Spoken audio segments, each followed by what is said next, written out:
Sean McVay loves Kyren Williams, and I want to go over a press conference from a few days ago, going over Sean McVay talking about Kyren Williams.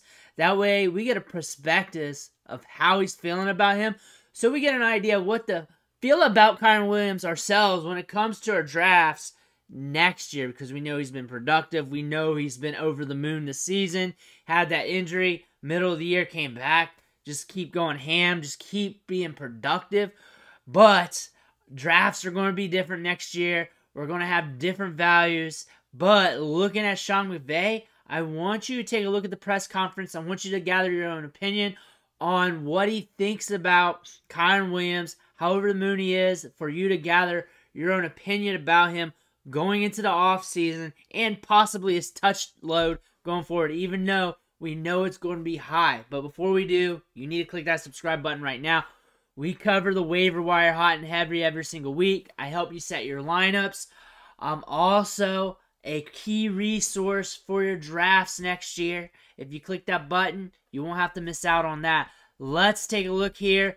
Kyren Williams started the season off hot with 17 fantasy points in week 1 and just kept it rolling. Then he got injured. Then he came back, and he's still been hitting ever since he's been back.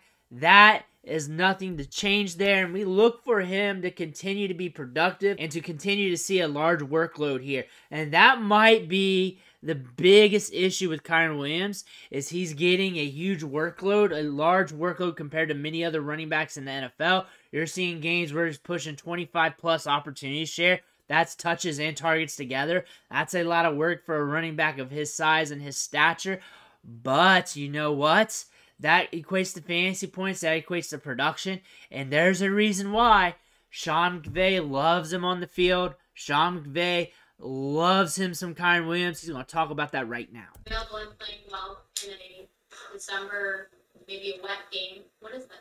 Well, I think having him in general, we're very different in a positive way when he's out there. I mean, if you just look at it, the energy, the production, the leadership that he provides, I think it enables, Royce to be in a great situation where they're good complements off of one another. But I don't think it's by mistake that we're at our best when he's a part of this offense and when he's playing. It's apparent. You can just look at all the games when he's been there and when he hasn't, and it's very different. And so I'm very grateful for him. I love the approach that he has every single day, and this guy is exactly what we want in Rams. So I've been saying it for 2 seasons now. Kyren Williams is very good in the passing game, very dependable.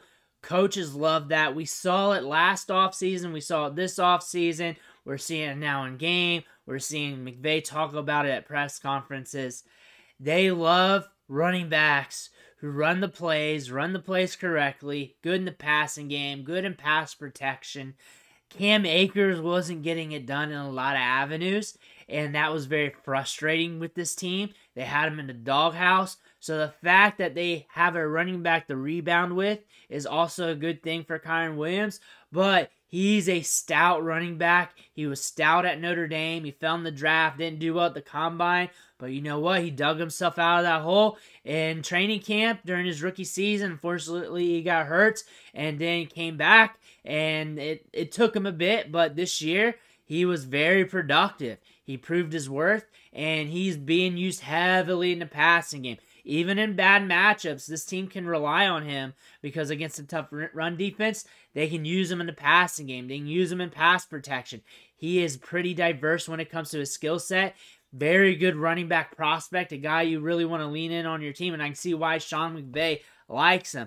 And when you look at Kyren Williams' fantasy production, you see a lot of green bars. Only 2 games where he wasn't an RB1 in fantasy. And the thing about that is he's very reliable. Look at some of these matchups. Against San Francisco, he scored 28 fantasy points.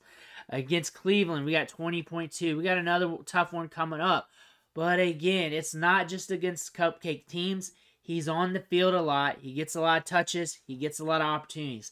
There's a good chance the Rams bring in another running back.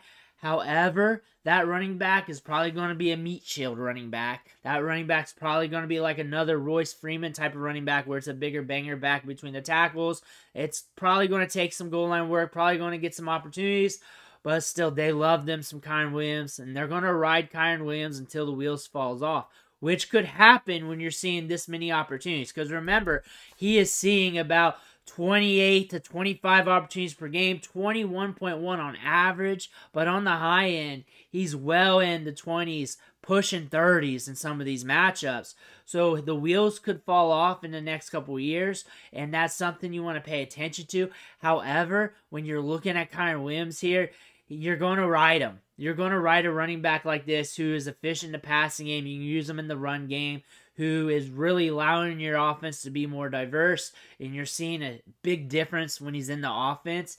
So Kyren Williams, he's going to be a big get next year. I think a lot of people are going to discount him. When you're looking at him for the rest of the season, I don't really think the matchups matter too much. It might impact his top-end production, but you got matchups like Baltimore. That might impact it, but it might not because he's using the passing game. You got that Washington matchup, which should be good. That New York matchup, that's juicy there in championship week. New Orleans, that's going to be up and down. We got some quarterback issues with New Orleans, and the offense has got some injuries right now where they are really going through some changes, which could happen this week, or they could just rebound back. We got to pay attention to that team. But again, the schedule's kind of nice, especially week 15, week 17 going forward. But again, he's using the passing game a lot. Kyren Williams is a running back that you can lean on in fantasy and in real football. A really surprise prospect for a lot of people. But Sean McVay loves him. And even if they bring in another running back to help share the workload, which most teams will do because that is the NFL these days, he's still going to get his opportunities. He's still going to get his touches until the wheels fall off. When that happens, we don't know, but they like him. They want to use him. They want to roll with him, and Kyren Williams is going to be getting opportunities for quite a bit of time until he can't get those opportunities anymore. Let me know what you think in the comments below. I want to hear about it. Make sure you hit that subscribe button on the way out. I want to thank you for watching. Catch you on the next video.